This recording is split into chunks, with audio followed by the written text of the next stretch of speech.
On this episode of the Grow Rogue podcast, I'm joined by Ken Taylor. Ken is an expert in remote work. Now, that's underselling everything that he has done and studied and synthesized about the research behind effective remote work leadership strategies, how it actually impacts both the business and the individual. So we talk about a lot of those things, including how to have a better relationship with your work as a professional and as a leader.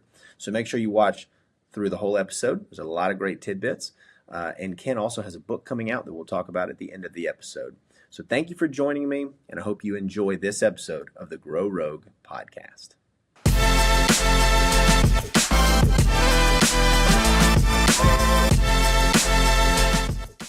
Awesome. Well, Ken, I am super excited to have this conversation. You and I had a great pre-recording meeting. I was very excited to get this going. So yeah, without further ado, Ken, thank you for joining me on the Grow Rogue podcast. Very glad to be here, Reade. Thanks so very much for inviting me. Awesome. So you have, look, as everybody does, we have all this kind of winding journey that brings us to this point, and there's so many differences, and there's so many unique experiences, and somehow we found ourselves here. So can you tell the audience your path to get to where you are right now, and then what you're doing right now? Sure. I have been in and around startups for really my whole life. My father was in the tech startup world back in the day, so I crawling around between his servers back when you had the big servers and the emergency button on the wall. Oh, grab that toddler so he doesn't turn off the whole system.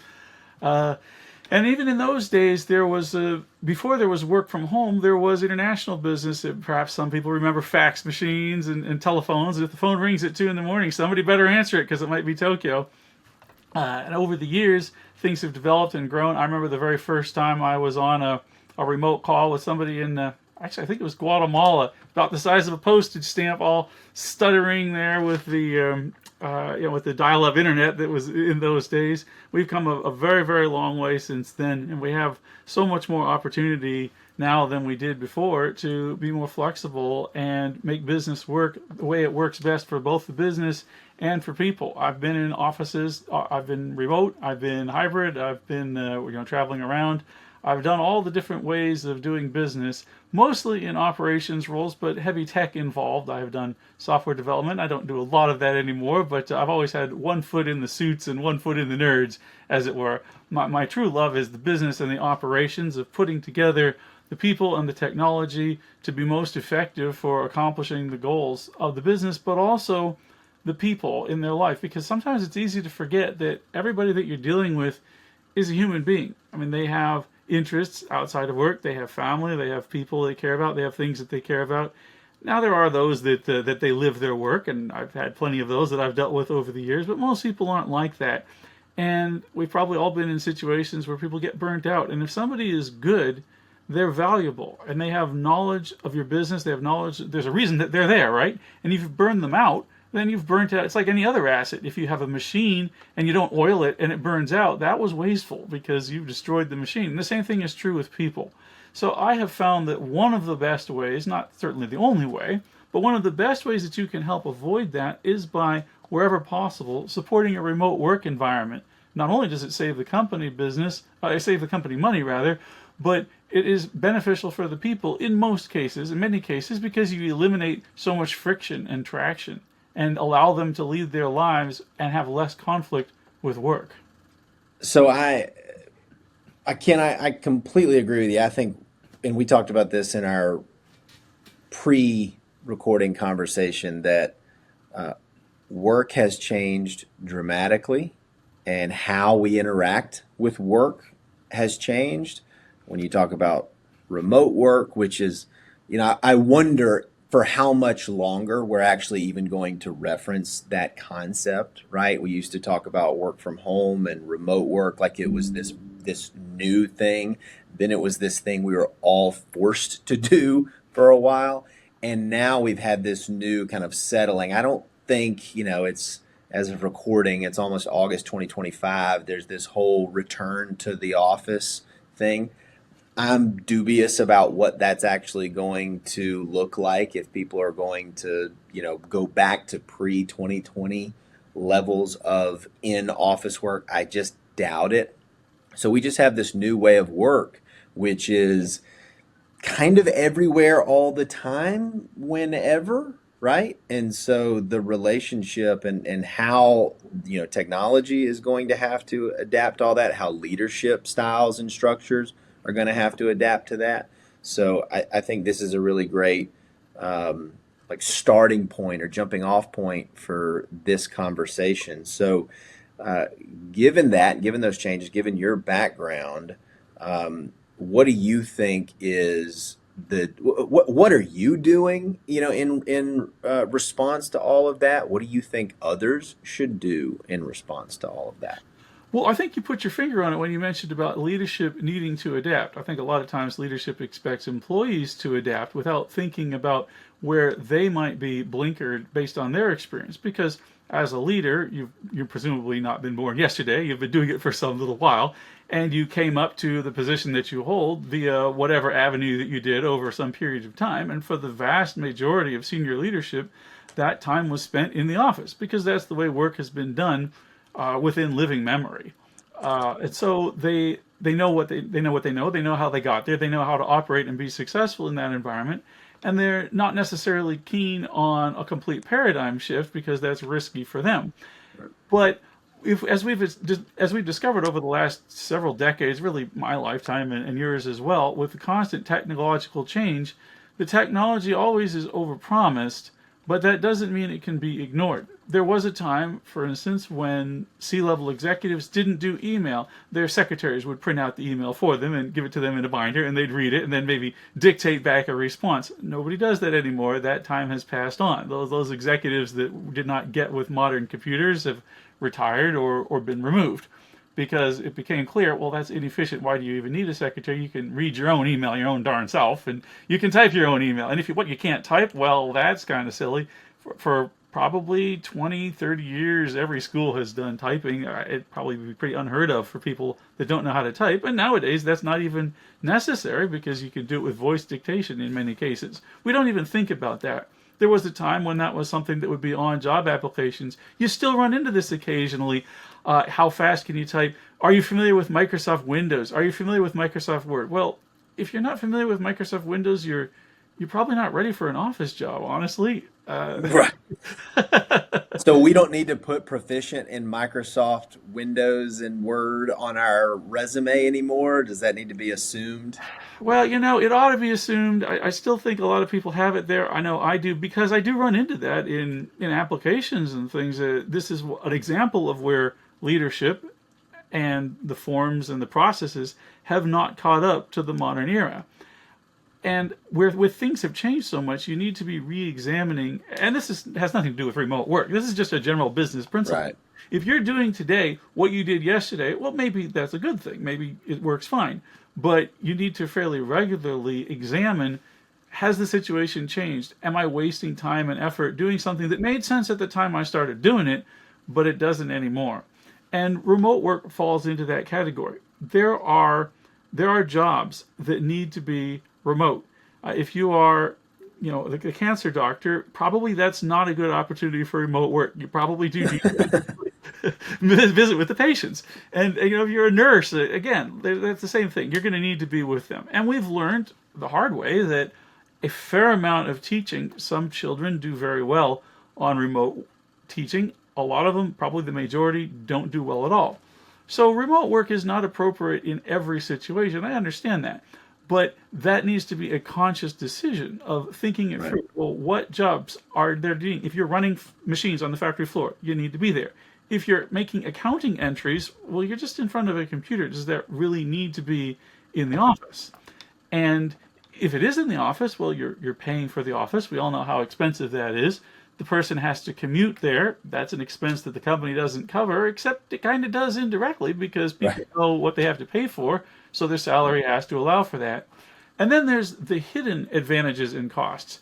If you are doing remote work, you don't have to hire somebody that's within a half hour or an hour of your office. You can hire somebody from anywhere. It could be anywhere in the world, could be anywhere in the country, but you can find the very best possible person because you have a far larger pool to draw from. And if you find the right match, the best person, odds are they're going to have a longer tenure, which means that you probably aren't going to be needing to retrain people every 2 years when people get burnt out and leave or get tired of the commute. So I think you hit on a well, you definitely hit on a concept that I have referenced often, but I want to twist it a little bit. You talk about just adapting and examining what you're doing and making sure that it's appropriate for the current context and setting. So I think this is a Toyota thing. Toyota, this is a leadership thing, kind of top down, but I want to adapt it.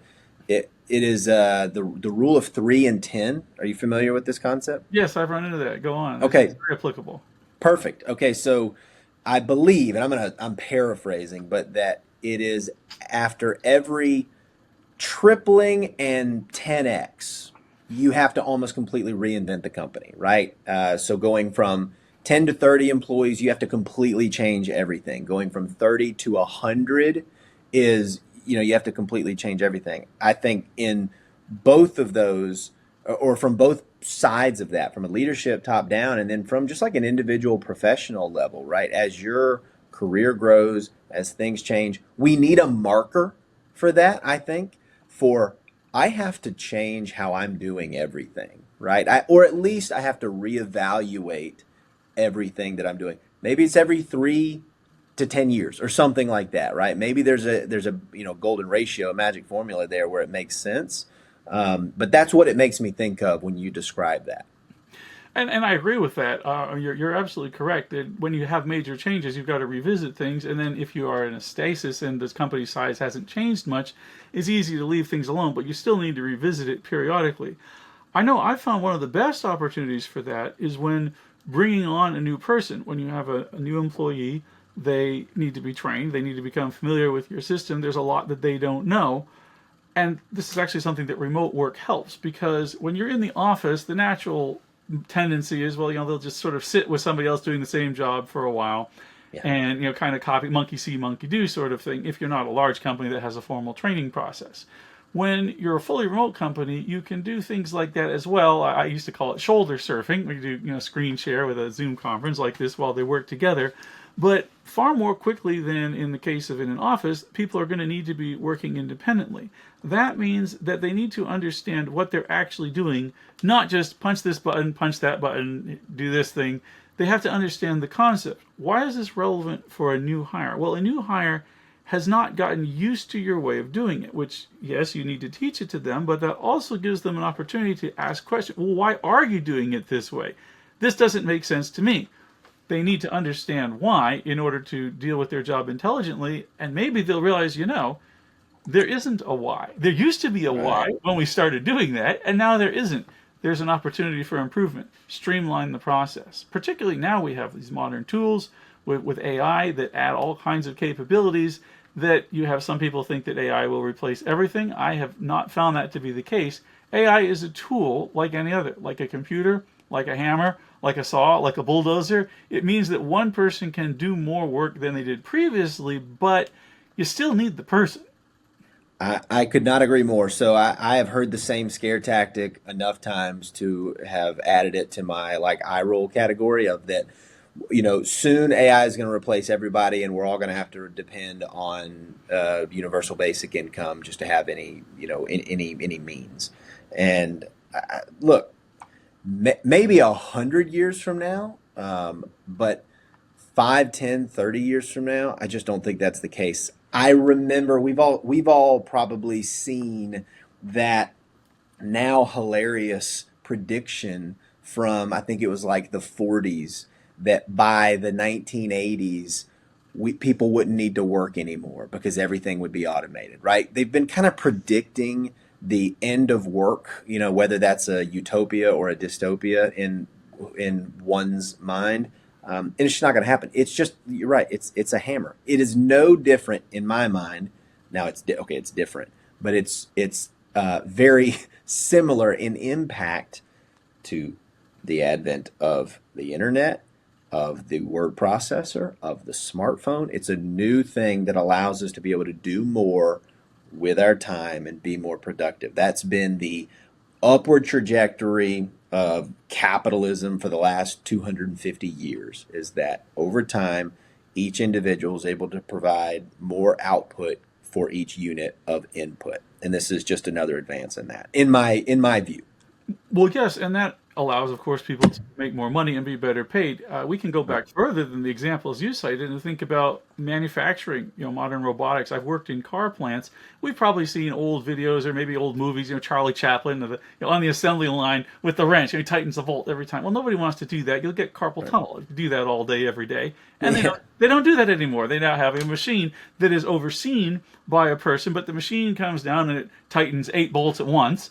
And because it's 8 bolts at Right. once instead of just one, that particular worker, the auto workers, make far more than they did back in Charlie Chaplin's day because they are much more productive. And the same thing is true with every office worker. I mean, again, if you see old movies, how did the old timey secretaries, how posh were their lives compared to ours? I mean, we're in a completely different world.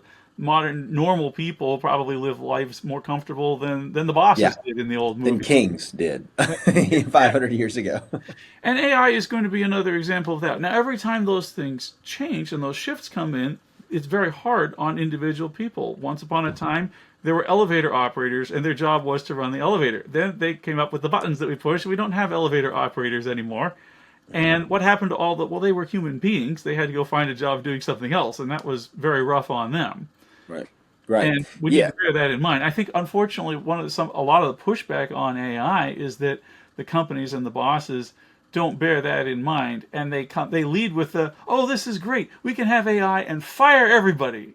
Well, that's not really going to make your employees happy and get the best work out of them, and you're going to discover that if you don't have any of them at all, nothing's going to get done, and you're worse off. And if they all think they're going to get fired, well, they're all going to be looking for new jobs, and that's Right. not good Right. for you either. Well, and I okay, so you make a good point, and I think we don't want to gloss over this is that AI may mean displacement of certain roles. It absolutely Um, will, particularly when joined with remote work, because if you have the remote work concept that you're not limited to the people that are within range of your office, you have right. people all over the world, and you can apply AI to those people as well, then everybody in a sense is competing with everybody else, which means that as an individual employee, you need to know how to make best advantage of the tools that are available to you in order to Right. be the very best. And that doesn't mean that you can't do the job. It doesn't mean that you can't keep the job. It just means that you're more productive. Just like if you are better with using Microsoft Office, Microsoft Windows, you're probably a better employee all around. And I agree with that. And look, this is the hard truth.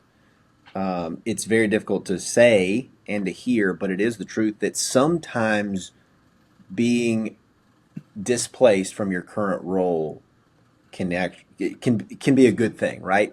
It's so difficult to say to somebody who is thrown into that. I mean, I've been fired. I'm sure you've been fired. Anybody, just about everybody watching this has been fired, and I know that each one of those instances caused me to say, okay, what do I need to do to upskill or reskill or add something or learn something or improve?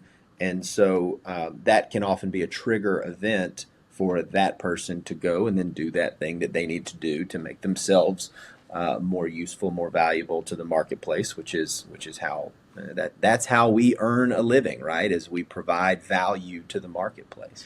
It certainly can, and that's one of the reasons why I'm writing this book and how this book came out from it. I'm trying to add value to the marketplace by being an expert in how to build a fully remote company or a fully remote team and department because it is done differently from doing it in the office.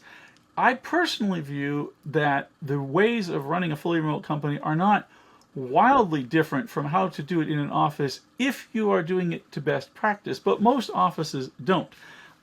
Think about the concept of management by walking around, where you have the supervisor who's Yeah. walking around through the cubby holes and he sees everybody's working hard. They're all beavering away typing. Well, that doesn't. We all know hide the boss is coming buttons. I mean, that existed when I was a kid.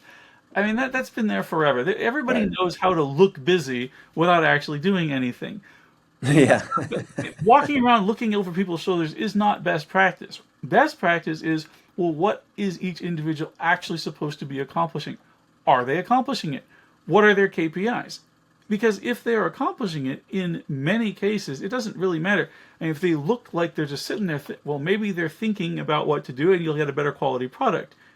Look at their quality product. Is it good? Is it bad? That's the real issue, not do they look like they're staring off into space. And again, in many things, what time does it, well, if you're answering the phone, if you're in a call center, yeah, it kind of does matter that you're there on time to answer the phone. But with a lot of things, the timing really doesn't matter. Somebody can work on it at the time that suits them, as long as it is accomplished at the quality level that's needed in the time that's needed. And if they had to cut out from their home office for an hour to pick up their kid from school, it's no skin off the back of the company, but it's a huge benefit to the employee. It's going to make them stay around so you don't have to retrain a new one when you replace them.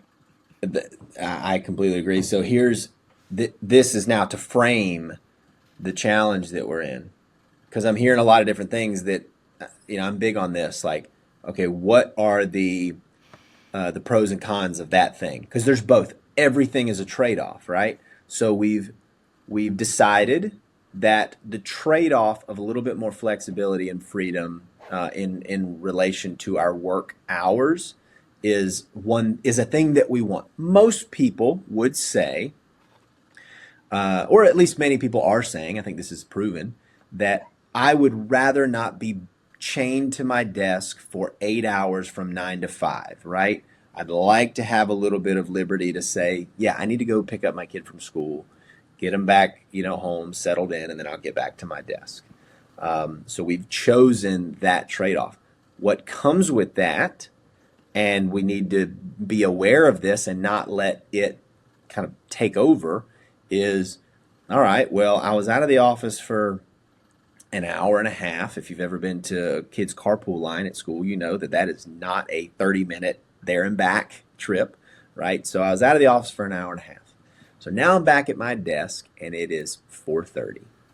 Well, 4:30, for me to kind of feel like I'm giving that hour and a half back, I'm going to work till about 6, okay? Maybe that makes me feel okay about the amount of time I've put in. Well, I missed a couple of emails that came in at 4, and I didn't really have time to get to them at 6:30 or 6. So maybe around like 6:30 or 7 while I'm sitting at the dinner table, maybe I'm going to fire off a couple of emails, and then those people respond back. They're doing the same thing. And so here I am now. It's about 8:45, 9 o'clock at night, and I get that ping on my, my iPhone that there's an email that came back in from that client or that boss or whoever. So now I'm sending emails at 9 o'clock. And so what we've done by not being very intentional about this is we've traded some liberty to go and do a thing that we wanted to do or a thing that we needed to do from 3 to 4:30 in the day. And now we've traded that for 2.5 hours of additional kind of half focused work time in the evenings. And so one thing that it's a constant battle for us. Look, my wife and I run a marketing agency that's totally, remote. The entire team is. We've got school-age kids. So I'm describing a scenario that I've lived through. So something that we've worked very hard to be intentional about is saying, well, after this certain time, the phone goes on Do Not Disturb. We have to feel comfortable and confident that we put in a good day's work and that what's sitting in our inbox, even if we were out of the office a little bit here and there, right? What's sitting in our inbox at 6 o'clock, it can wait until the next morning.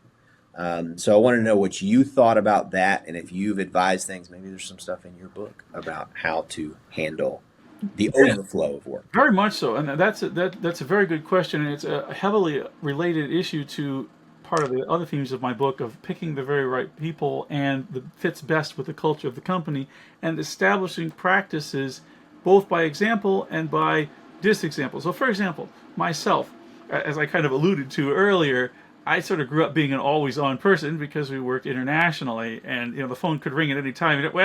Too late. They're just going to have to. Well, that was even before answering machines. I guess it'll just let it ring. No, you answer the phone. It doesn't matter. So that's the way I am. I don't turn off my phone. I do go to sleep, of course. I'm not hopefully woke up. It can wait till I wake up. But yes, I would regularly, even sitting in my bed where I'm sort of winding down, or maybe the TV's running, but I'm still dealing with chats or emails and whatnot. But I tried to make it clear to the team as we grew, yes, I do that. And if you want to do that because you took some time off during the day to go to a school event, then God bless you. That's wonderful. But no, if I'm replying to your message at 9 o'clock at night, I don't expect you to write back to me at 9:30. You get to it in the next morning. That's totally fine. I don't have that expectation that everyone is always on. But to your point, think about most businesses nowadays. Only at the very lowest level do you really go home at 5. Not Exactly. Yeah. everybody is in any sort of a leadership position. They're expected to work late. They're expected to just about always be available. So in that sense, remote work is not really adding anything to the amount of work that they're expected to do. It's actually giving them more flexibility, because in so many offices, you are expected to work and the work has to be done in the office, which means you are in the office until 8 o'clock at night. At Right. least this way, you're at home. And yeah, okay, you maybe check your email from time to time, but you can still have presence and set down the phone to play a game and then pick it back up again or something like that. Whereas if you're just stuck in the office and you don't come home until after the kids are in bed, you might as well not even exist. Right. So that I have not found remote work to cause the demands on people to work harder to be material. The demands are still there. It's exactly the same. It makes it easier on them for work to mesh with their personal life. And if you think about this historically, we've probably all seen Little House on the Prairie. Paul Ingalls, he didn't knock off work at 5 p.m. I mean, he was going to Right. deal with the cows at whatever Yes. time, or the farm, but he wasn't ever too far from the family. He had a Right. far closer relationship with the family life, and we can probably all agree he probably worked harder than any of us ever have or ever will. If we tried to do that, we would just expire of a stroke the next day. But he had a closer relationship with his family than an awful lot of people. Why? Because he was there. He was around. Yeah, he was working, but he was there. He was around. Yes. So now you're getting into some fun stuff for me, admittedly. So now we're blending AI, workplace culture and history, because I completely agree. I also grew up on a cattle farm, right? We weren't exactly farmers, right? But this was sort of my grandfather's retirement dream, and the whole family went with him. So I can attest that nobody works harder than farmers, especially during those critical seasons when things need to be done. Because if you don't feed the animals, you got bigger problems than a pile of emails the next day. So historically, especially in the United States, historically, the work culture was do the work when the work needs to be done, but then there are seasons when there's not quite so much to do. Frankly, the other side of that coin of like the farmer's, work style is that while there are seasons when the work is nearly nonstop, there are seasons when all you can do is wait, right? All you can do is just sit around till it's harvest time or till it's time to work the cattle again. So filling that time with busy work is useless.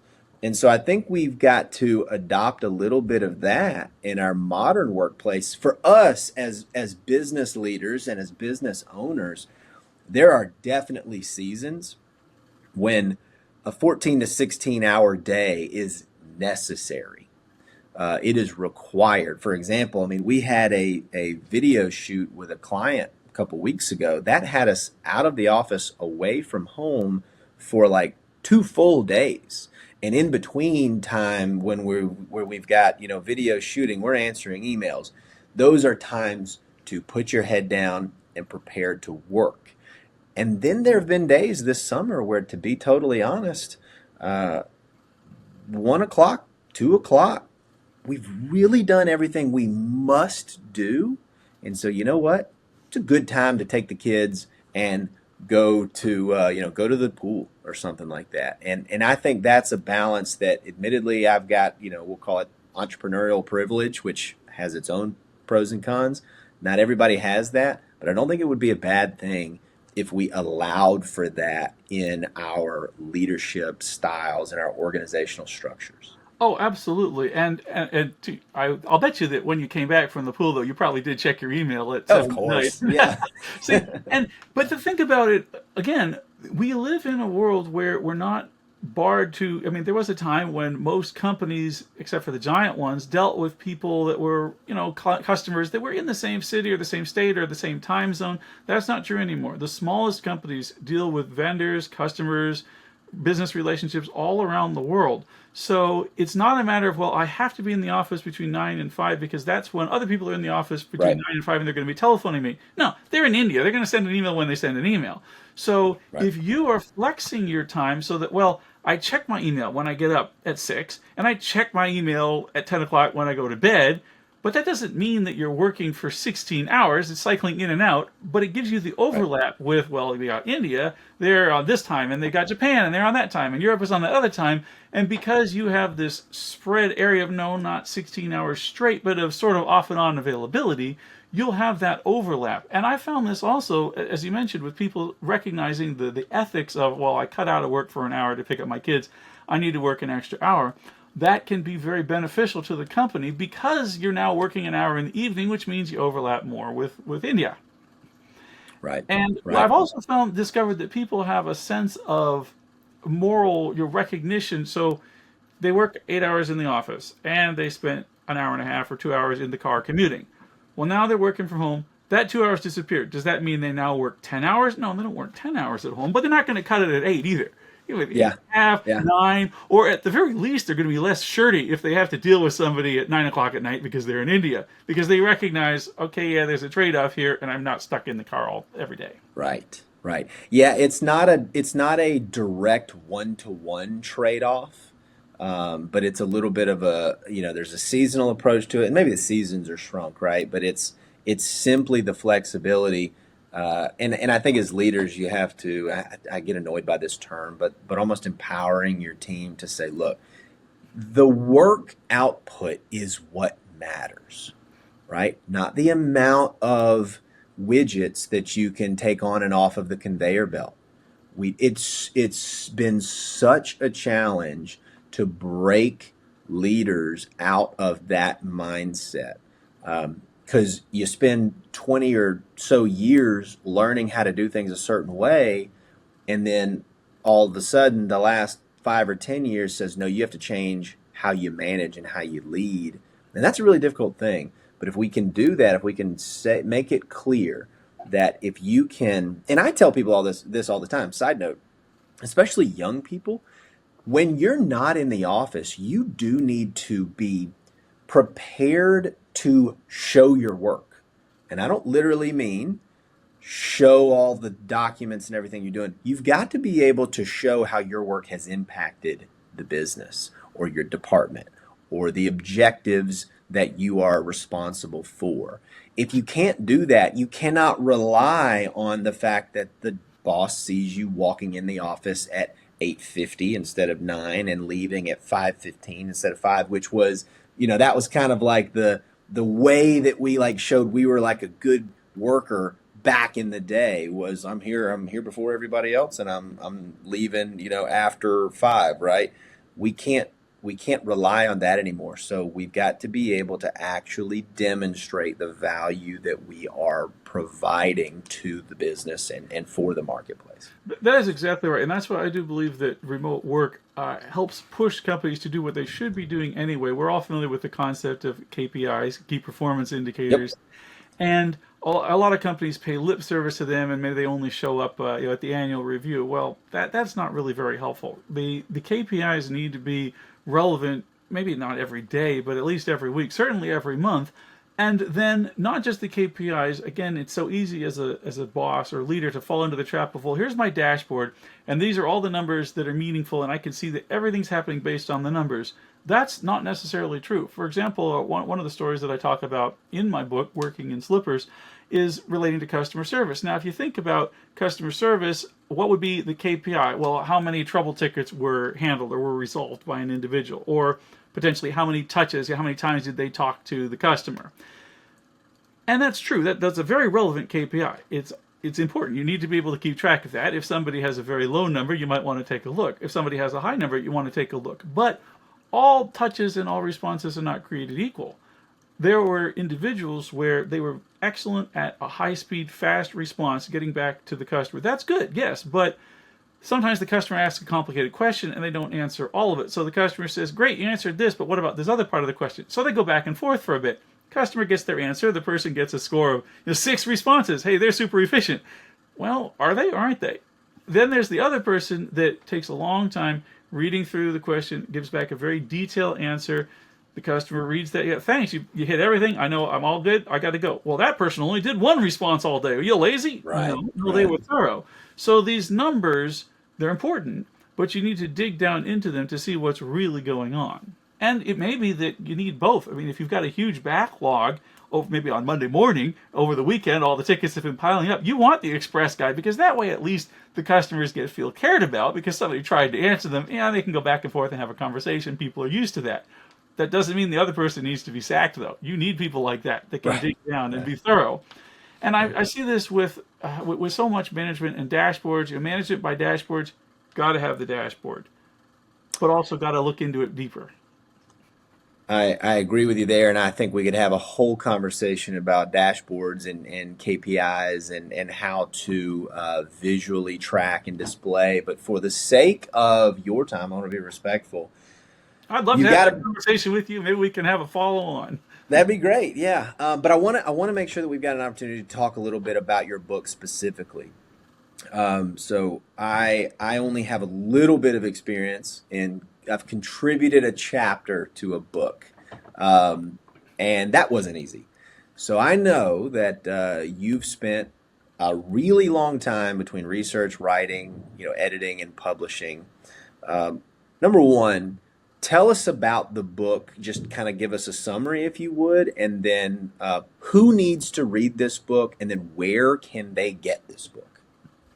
Well, this book is available online. You can go to workinginslippers.com. It will be in the usual places, Amazon and sites that you could order it from. If you order it directly from us, or if you do a pre-publication, a pre-order, we will actually we will send you a free electronic version of the book so that you can read it even before the physical copy arrives in your mailbox. The book discusses my experience at a company called OwnerRes, which I built I was the first non-founder employee. I was brought on to grow the team and grow the business, and we did to about 40 people over 4 years with the growth commensurate with those numbers. And this was right before COVID that we started, and we were remote just because it didn't make sense to have an office when we were that small. Then got into COVID, and nobody's doing any offices then. And over that time, we developed the techniques to properly manage and regulate a fully remote company, including all aspects of it, hiring, training, KPIs, the monitoring, the measuring, oversight, all of that. And the lessons that I've discovered through that experience are what I document in the book. So it's very much of a practical manual if you are growing a company that wants to be remote and you're not sure that you know how to do it effectively. Perhaps you've only ever been a manager or a leader in an office company and you want to get some tips and tricks for how to do a remote environment. It's also useful for companies that are dealing with the hybrid approach or having this internal debate. We've seen this a lot where all the companies went remote for COVID, and now so many of them are trying to drag people back to the office, and the people don't want to go. And one interesting thing I've found is there has been no solid studies or statistics that demonstrate or prove across the board that being in office is any more efficient or effective. That argument is often made. Nobody has presented any proof, except in certain obvious cases where we can clearly understand that being physically working together makes sense. But for just staring at a computer, there's been no evidence of that. And that's not even allowing for the vast expense of having an office. So I think a lot of this is a knee-jerk reaction that people have not actually analyzed and thought it through. And my book will help them to do that. They will see techniques. So that's a way of addressing one of these situations that concerns us about remote work. Or, this is something that I didn't think about. Or, maybe this doesn't apply to our business and here is why. Great, you're thinking it through. You're doing the analysis. You're proactively making a decision, evidence-based. So it's useful to certainly CEOs and management and leaders, and I think it's also useful to individuals that may be involved in that situation in their office and this argument is going on. It may give them some logical arguments or areas to look into in their business to find evidence, pro or con, where it's beneficial or potentially harmful, or maybe some mitigating factors. Maybe in their particular job, they can come up with, this is a problem for remote work, but here's a way that we can fix it. Uh, well, Ken, I think what you've done is you've written an important book, which is, there's interesting books, there's fun books, you know, there's useful books. I think this is an important book because there's just no going back to the old way of doing things. There's going to be some uh, last ditch efforts to claw back the old way of doing things, but as an economy, we're not going to go back to, certainly not anywhere close to 100% in office work for knowledge based work. Maybe we settle somewhere around 40 to 50% of a person's time being spent in an office setting at most. So I want to thank you for writing it. I also want to thank you for being on the podcast with me today. This has been a really fun conversation. This has been a really insightful conversation. Last thing to do before we part, you mentioned the website for your book. Ken, is there any other place you'd want people to go to learn more about you and what you're working on?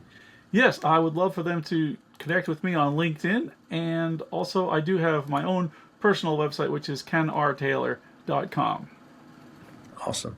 Well, Ken, thank you again for being on the podcast with us today.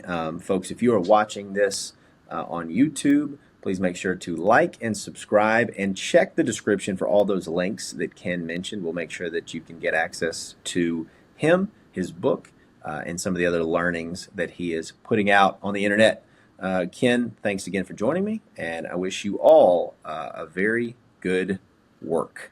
Thank you so much, Reade. It's been a real privilege being here. I look forward to hopefully the next time. Sounds great. Thanks so much, Ken.